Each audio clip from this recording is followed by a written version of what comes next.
كلية العلوم. طبعا بعد تنسيق المرحلة الأولى وإنك ملحقتش كليات الطب ولا الصيدلة أو حتى الهندسة أو الحاسبات، وبدأت تفكر في كلية تناسب مجموعك مع بداية تنسيق المرحلة الثانية. ويمكن أول كلية هتفكر فيها هي كلية العلوم، لأن تقريبا المرحلة الثانية بتبدأ بيها. أهلا بيكم يا أصدقاء في فيديو جديد، والنهاردة هنتكلم عن كلية العلوم، واللي تعتبر واحدة من الكليات اللي ليها مكانة كبيرة جدا وسط الكليات العلمية. فلو فاتك الطب هتطلع منها دكتور، ولو فاتتك الهندسة فهتطلع منها مهندس، ولو فاتتك كلية الحاسبات والمعلومات فهتطلع منها مبرمج، ولو مش حابب تروح تربية فهتطلع من علوم مدرس، او تطلع منها عواطلي زي وتصور فيديوهات وتستنى الجيش. فلو انت ناوي تدخل الكلية دي لا سمح الله، فالفيديو ده معمول مخصوص ليك. والله زي ما بقول لك كده جاي متفصل عشانك. هنتكلم عن نظام الدراسة في الكلية والاقسام المختلفة اللي موجودة في الكلية، واهم النصايح اللي ممكن تستفاد منها قبل ما تختار الكلية دي وتدخلها عشان ما تقعش في الفخ. فمن غير ما اضيع وقت كتير، اللايك بقى وسبسكرايب ويلا بينا نبدأ.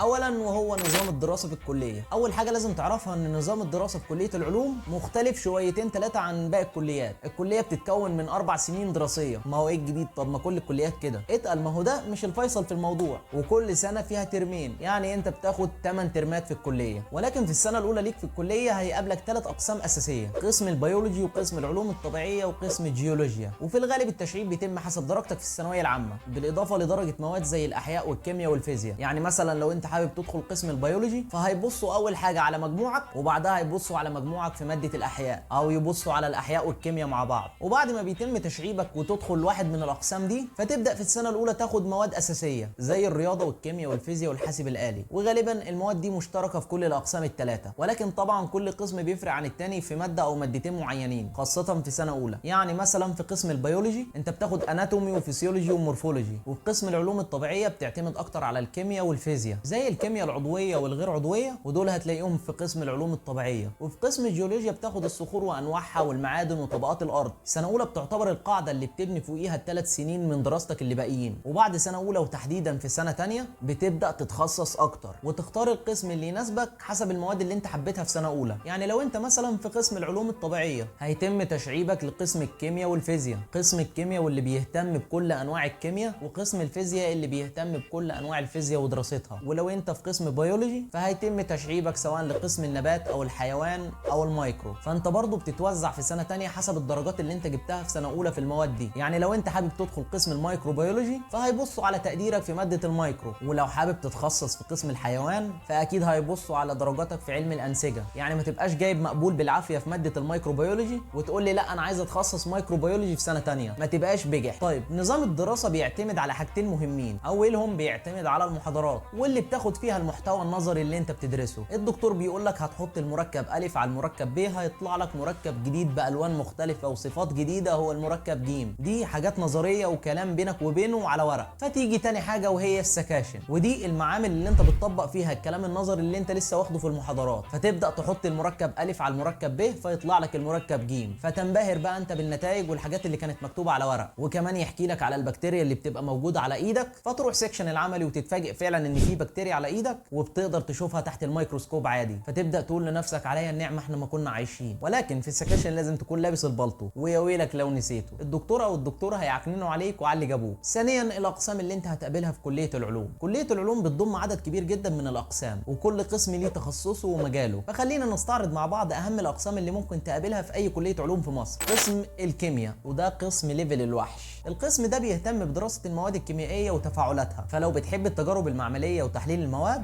والكشف عن المواد المجهوله وفصلها من بعض، القسم ده هيكون مناسب جدا ليك. قسم الكيمياء مش بس عن التفاعلات الكيميائيه اللي انت بتعملها في المعمل وبتشوفها، انت كمان هتدرس فيه انواع كتير من علوم الكيمياء زي الكيمياء العضويه، البنزين والتولوين ومشتقاتهم، والكيمياء الغير عضويه، العناصر بقى الانتقاليه والغازات النبيله، وعندك كمان الكيمياء التحليليه والفيزيائيه والكهربيه. حاجه كده زي الابواب اللي انت خدتها في ثالثه ثانوي، ولكن كل باب مفصل لماده لوحده. يعني الكيمياء العضويه اللي انت خدتها في ثالثه ثانوي لما تاخدها في كليه العلوم هتحس ان كيمياء ثالثه ثانوي دي قد كده. كمان هتاخد الكيمياء الذريه بقى والبروتونات والنيترونات والنواه، هتبقى عالم ذره. هتتعرف بقى على تطبيقات الكيمياء في الصيدله وفي الصناعه. وكمان لو انت حابب تعرف ازاي بنستخدم الكيمياء في تصنيع الادويه، قسم الكيمياء هو اللي هيعلمك كل ده. هتحضر لي بقى الاسبرين من المورفين، وحمض الستريك من حمض الفينيك، وتجيب لي من رابع اوكسالات البوتاسيوم المحمضه بحمض البنزويك المفخفخ رز بلبن. بجد والله مش بهزر، انت هتصنع مواد جديده عمرك ما شفتها في حياتك. حياتك، اشكال بقى والوان وحاجات غريبه عمرك ما شفتها، وهتنبهر جدا لما تطلع لك في الانبوبه. ندخل بقى على قسم العجائب والغرائب، قسم الفيزياء. وهنا انت بتدرس كل حاجه عن القوانين اللي بتحكم الكون، من اصغر الجسيمات لحد اكبر الاجرام السماويه. عايز اقول لك ان الفيزياء مش مجرد قوانين ومعادلات على ورق، ابسولوتلي ده علم بيفسر لك كل حاجه حواليك. في القسم ده انت هتدرس مواضيع متنوعه جدا زي الميكانيكا، وكمان الفيزياء الكهربيه والمغناطيسيه، وعارف كمان الفيزياء الحديثه اللي بتغطي لك النظريه النسبيه بتاعت اينشتاين وميكانيكا الكم. وكمان لو ليك في الفلك وعلم الفضاء هتلاقي مواد تغطي لك المجالات دي وتفهمها لك. اينشتاين المستقبل هيتخرج من قسم الفيزياء. اما بقى عن قسم البيولوجي، وهنا لازم نقف وقفه. قسم البيولوجي او قسم الاحياء، وده القسم اللي انا دخلته في سنه اولى وبعدها اتخصصت منه مايكروبيولوجي. القسم ده لو انت مهتم بالكائنات الحيه، من اصغر كائن ما تقدرش تشوفه بعينك زي البكتيريا لحد الانسان والديناصورات والحيوانات الضخمه، فلو انت بتحب الكائنات دي فقسم البيولوجي هيكون المكان الانسب ليه. هنا بقى انت هتتعلم عن التشريح، تجيب بقى الضفدعه وتشرحها وتعذبها. هتتعلم بقى عن الوراثه والاحياء الدقيقه او المايكرو اورجانيزمز. كمان في القسم ده انت هتغوص في عالم الاحياء بكامل فروعه. هتدرس علوم النبات واللي بتدرس كل انواع النبات، من اول النجيله لحد الكنابيا ستاتيفا او الحشيش بمفهومنا المعاصر. هتدرس كمان علم الحيوان بقى والفقاريات واللافقاريات، وهتدرس الحشرات زي العناكب والعقارب والناموس. بجد مش بهزر، انت هتدرس كمان الدبان. وهتدرس في علم الحيوان الباراسيتولوجي او علم الطفيليات زي جرثومه المعده ودوره حياتها وازاي بتنتقل من شخص لشخص، وايه اعراض الاصابه بيها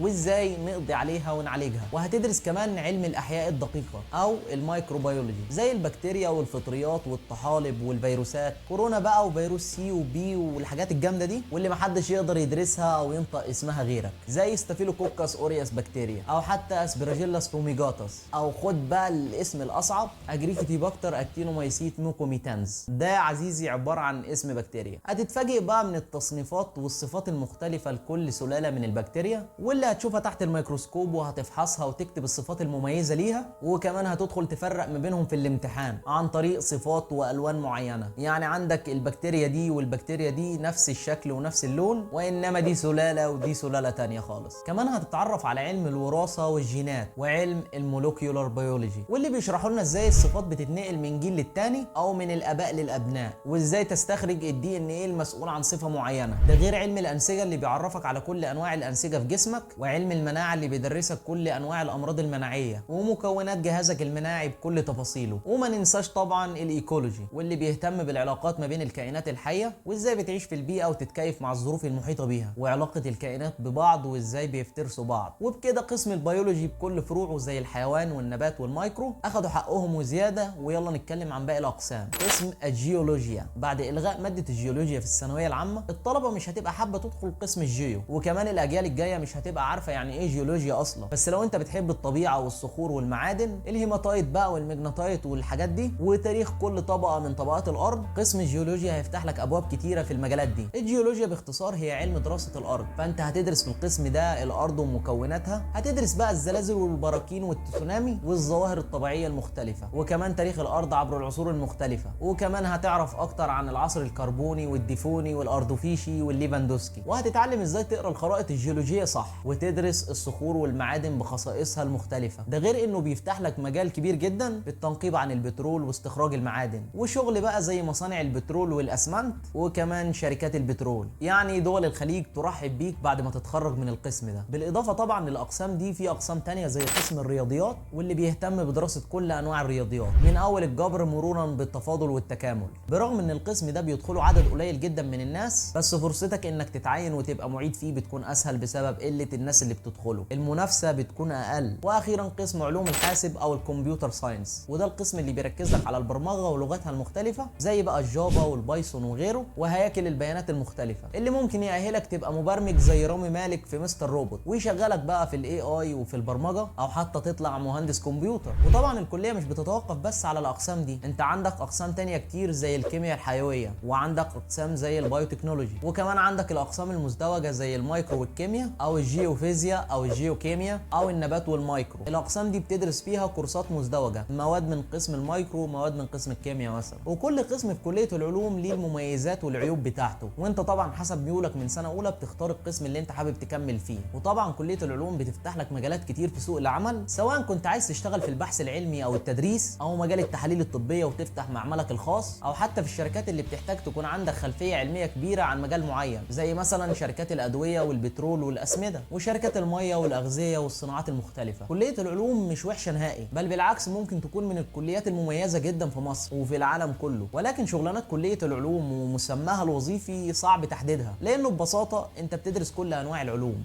عيوب كليه العلوم. الفقره الاهم في الفيديو، طبعا ما ينفعش ما نتكلمش عن عيوب الكليه اللي ممكن تفرق جدا في حد ممكن يختار الكليه ويدخلها. بص، عشان ما اخدعكش واخليك تلبس زي ما الاغلبيه اللي بيدخل كليه العلوم بيلبسوا، كليه العلوم من اصعب الكليات اللي ممكن تدخلها وتمر عليها في حياتك. ممكن تعدي في الصعوبه بتاعتها كليه الهندسه والطب والصيدله بدون مبالغه، واسال مجرب عاش في الكليه دي 4 سنين اللي هو انا يعني. طيب كليه العلوم صعبه ليه؟ وده بسبب كتر المواد والكم الهائل من المحتوى العلمي اللي انت بتاخده كل ترم. في الكليه هتشوف صعوبات كتير، بدايه من المواعيد الصعبه اللي ممكن تروح الكليه 8 الصبح ما ترجعش غير 8 بالليل، يعني 12 ساعه وانت شغال في الكليه بتكتب وبتدون ملاحظات وبتسمع الدكاتره، وكمان بتشتغل عملي في السكاشن. وممكن في ال 12 ساعه دول ما ترتاحش غير ساعتين بس، وطبعا طول الاسبوع على النظام ده، او على الاقل 4 ايام في الاسبوع. ده غير طبعا الامتحانات اللي عندك كل شهر في الكليه. بيبقى عندك امتحانات نظريه زي الامتحانات الدوريه والميد ترم، وكمان عندك امتحانات شفويه على العملي والنظري، وامتحانات عملي على العملي، وامتحانات نظري على العملي، وامتحانات نظري على النظري، وامتحان اخر الترم. يعني لازم تكون مذاكر اول باول ومش مراكم اي حاجه عليك في المنهج. فلو انت مستعد انك تدخل الكليه وتبقى مجتهد فيها وما تراكمش اي حاجه عليك، الكليه هتبقى بالنسبه لك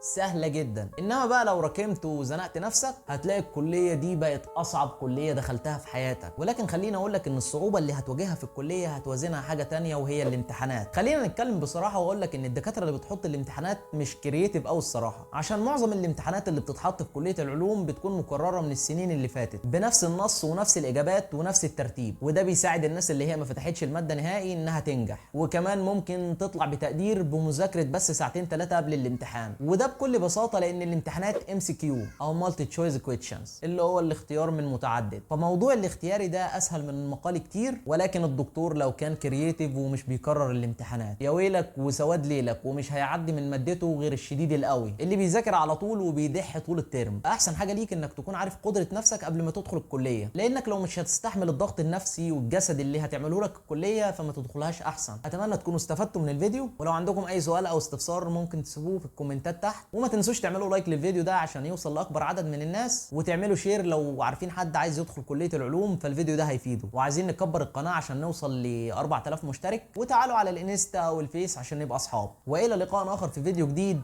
سلام.